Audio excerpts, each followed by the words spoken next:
తాకట్లో ఉన్న మీ బంగారాన్ని విడిపించి ఆ రోజు ఆన్లైన్ రేటుకి కొంటాం. Sharma gold company. నమస్కారం, సుమన్ టీవీకి స్వాగతం. నేను గీతాంజలి.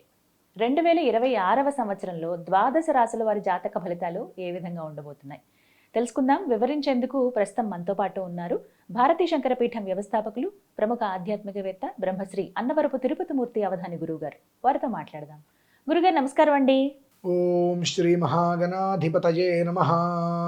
గురుగారు, కన్యా రాశి వారి జాతక ఫలితాలు 2026వ సంవత్సరానికి గాను ఏ విధంగా ఉన్నాయంటారు?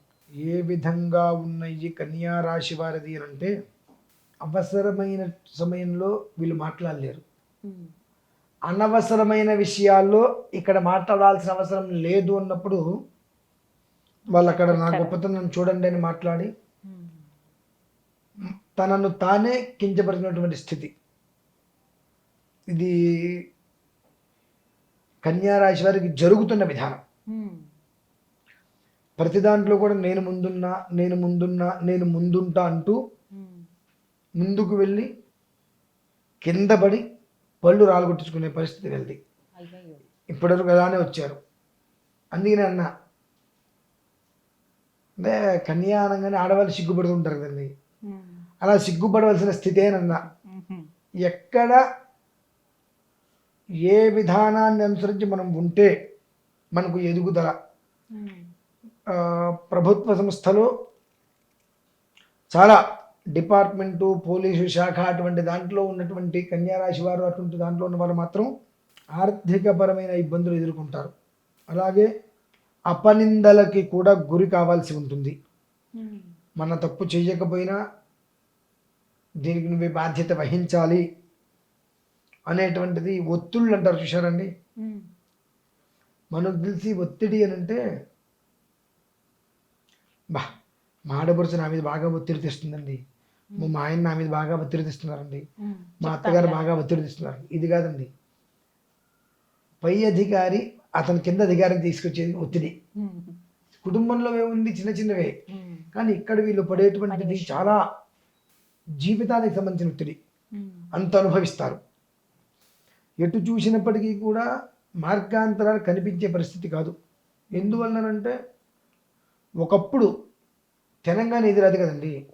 ఒకప్పుడు మనం ఏది మాట్లాడాలో అది కాకుండా ఎక్కడ మాట్లాడాల్సిన అవసరం లేదు అక్కడ మాట్లాడుతూ రావటం వలన దాని యొక్క ప్రభావంచే ఉన్నత స్థితికి వెళ్ళవలసింది కూడా అక్కడే ఆగిపోతూ, ఆర్థిక పరంగా కూడా ఎదగలేకపోతూ, మన అనుకున్న చుట్టుపక్క వాళ్ళందరూ కూడా మనల్ని వదిలేసి దూరం వెళ్ళిపోవటం, కొంతమందిని మనం వదిలి దూరం రావడం, ఇటువంటివి జరగబోతున్నాయి.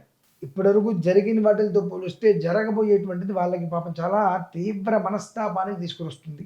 అందులోనూ సాఫ్ట్వేర్ రంగంలో ఉన్న వాళ్ళు చాలా జాగ్రత్త. నాన్న పిల్లలు, మీరందరూ కష్టమో నష్టమో ఉద్యోగం చేసుకుంటున్నారు. రాబోయే సమయం అనేటువంటిది కొంతమంది సాఫ్ట్వేర్ ఉద్యోగస్తులు రోడ్డు మీదకి వస్తారమ్మా.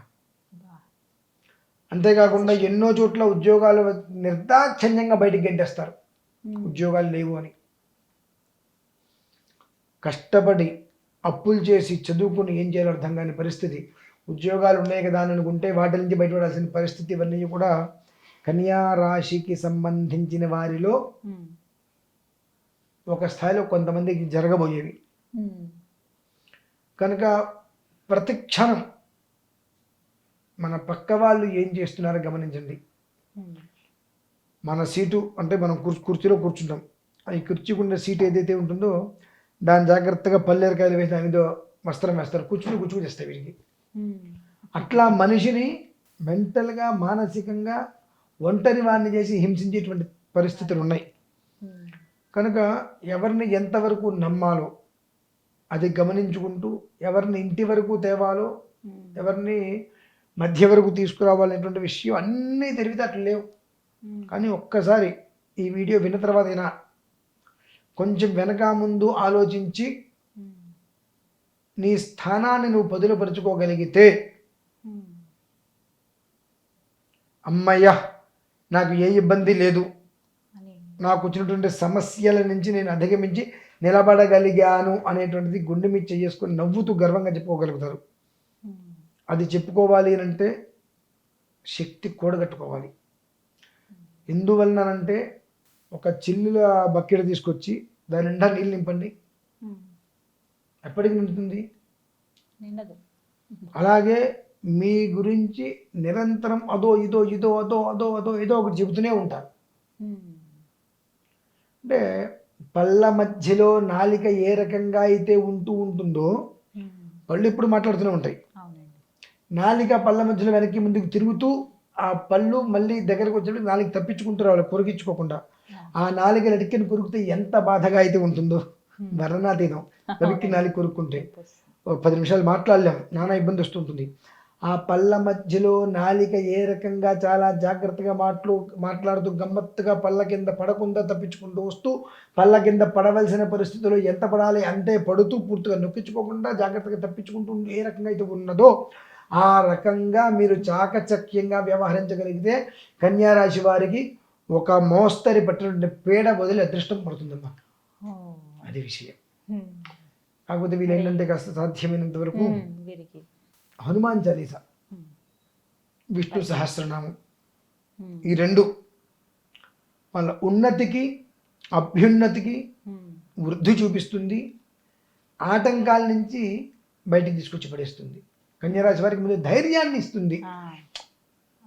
వాళ్ళు ఏమనుకుంటారు నా గురించి, నేను చెప్తే ఏమనుకుంటారు అనేటువంటి దాంట్లో నుంచి పూర్తిగా బయట పెట్టి ఏం పర్లా అనేటువంటి స్థితికి తీసుకుని వచ్చి మిమ్మల్ని ధైర్యంగా నిలబడితే తర్వాత మీ పనులు మొత్తం మీరు చేసుకోగలరు. కాబట్టి ఆ ధైర్యం మీకు రావాలి అంటే సుందరకాండ లేదా సుందరకాండ కష్టం, హనుమాన్ చాలీసా, ఆ హనుమాన్ చాలీసాతో పాటు విష్ణు సహస్రనామ పారాయణ కనుక చేసుకుంటే మిమ్మల్ని మీరు నిలబెట్టుకోగలుగుతారు. అది మా విషయం. చక్కగా తెలియజేశారండి. ధన్యవాదాలు గురుగారు.